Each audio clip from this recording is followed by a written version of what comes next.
Pyotr Tchaikovsky was born May 7, 1840, in the small town of Votkinsk, which is located in the Great Russian Empire. He grew up in a fairly large household with his father, mother, and 6 siblings. As a child, Tchaikovsky was very proficient as a pianist. He started getting lessons when he was 6, and by the time he was 8, he was reading sheet music better than his teacher.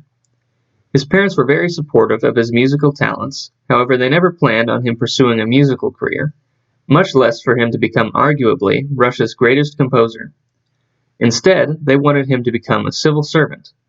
Tchaikovsky came from a long line of men working for the Russian state. His father was a military man, as were almost all of his ancestors, stretching generations back. Tragedy struck Tchaikovsky at 14 years old, when his mother died of cholera. Nicknamed the Blue Death, cholera is an infectious and often fatal bacterial disease of the small intestine, typically contracted from infected water supplies. This deeply affected Tchaikovsky, and many scholars believe this was the beginning of a depression that would ebb and flow throughout the rest of his life, as well as his work. It was his mother's death that would inspire him to write his first composition, a waltz piece in her memory. At 19 years of age, Tchaikovsky graduated from the Imperial School of Jurisprudence and began his career as a civil servant. He would continue in this career for 3 years before ultimately becoming discontent and choosing to pursue a musical career. It was at the St. Petersburg Conservatory that Tchaikovsky was educated in the history of Russian composition.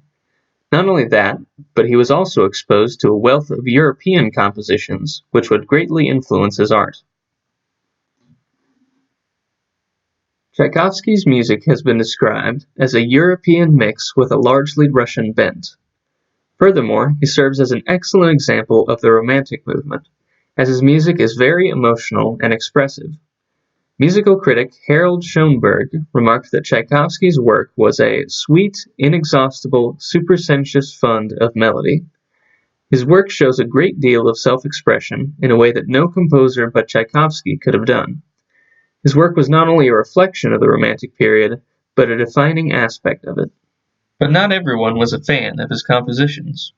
In fact, a great many of his now famous pieces were harshly criticized by the critics of the day, especially by his Russian contemporaries, who did not appreciate their Russian nationalistic style being adulterated with Western European sentimentalities. Being something of a perfectionist, Tchaikovsky was actually pushed further by these criticisms and would often revise and improve his compositions many times before reaching the final product. One of his most famous pieces was the 1812 Overture, which was commissioned to commemorate the successful Russian defense against Napoleon's invading army in 1812. Originally, it was intended not only to be played with traditional instruments, but also with actual live cannons. While Tchaikovsky himself didn't end up performing the piece with cannons, as he came to believe it was too ambitious, with time his work has been performed as it was originally intended, with cannons. Ironically, despite being one of his most well-known works, he didn't actually like this piece, and referred to it as being devoid of artistic merit. Nonetheless, it serves as a prime example of Tchaikovsky's unconventional style of emotional self-expression that has made him so successful. Tragically, Tchaikovsky passed away at the relatively young age of 53. He actually died of cholera, the same infection that killed his mother. He contracted cholera by going to a local cafe and ordering a glass of unboiled water.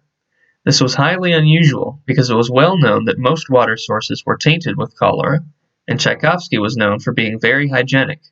This has led many scholars to believe that Tchaikovsky intentionally contracted cholera as an unconventional method of suicide, though we may never know if this is the case. Regardless, Tchaikovsky's work is arguably some of the best that the Romantic movement has to offer, and he will go down in history as one of the best composers Russia has ever seen.